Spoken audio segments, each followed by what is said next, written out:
Working at the Moto Expo over the weekend was fascinating for me. Let me tell you why. There is this ongoing conversation amongst firearms instructors in the firearms community about constitutional carry versus having to get a permit to carry concealed, and then what those requirements should be. And some people are of the stance that you should have to do background checks. It's obviously going to keep criminals from carrying guns. I don't know why I did criminals, because it's really criminals. So doing the background checks is going to keep criminals from carrying guns.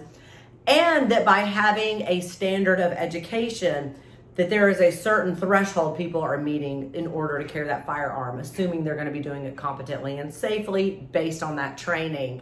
My experience at the Motorcycle Expo blows all that out of the water. Let me tell you why.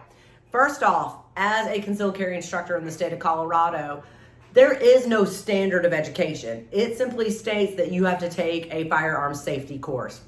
It's a much longer Colorado revised statute, but that's the gist of it.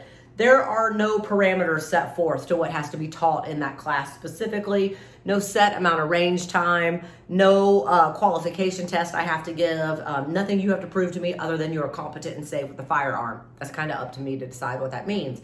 So as you can see, the concealed carry classes in the state of Colorado vary tremendously in the time you spend with that instructor in that class. And then some of them don't even have live fire classes. That is not required. So that standard of education is blown right out of the window. Second, I'm here to tell you, as a firearms instructor, I train often. And when I don't train, my skills are perishable. I've been doing this for quite a few years. And if I'm not drawing from concealment and practicing on the range, I get very fumbly with what I'm doing and with my motions. I can't tell you how many people came by the booth over the weekend and said they needed no further training because they had done it in the class, the CCW class.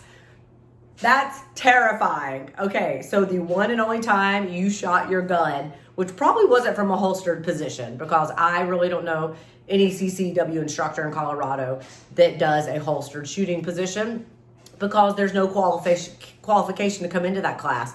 So inevitably you'll get somebody in there that's never even had their hand on a gun. Last thing I'm gonna do is have you draw it from a holster and shoot rounds downrange. Bad idea.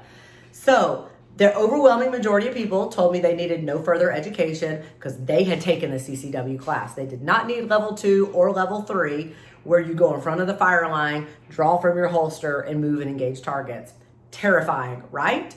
And then let me tell you this. I can't tell you how many people told me that they are carrying without a permit, and how many people told me they were felons and they were still carrying their firearms. So there you go. I'm gonna blow that one up right now that is bullshit.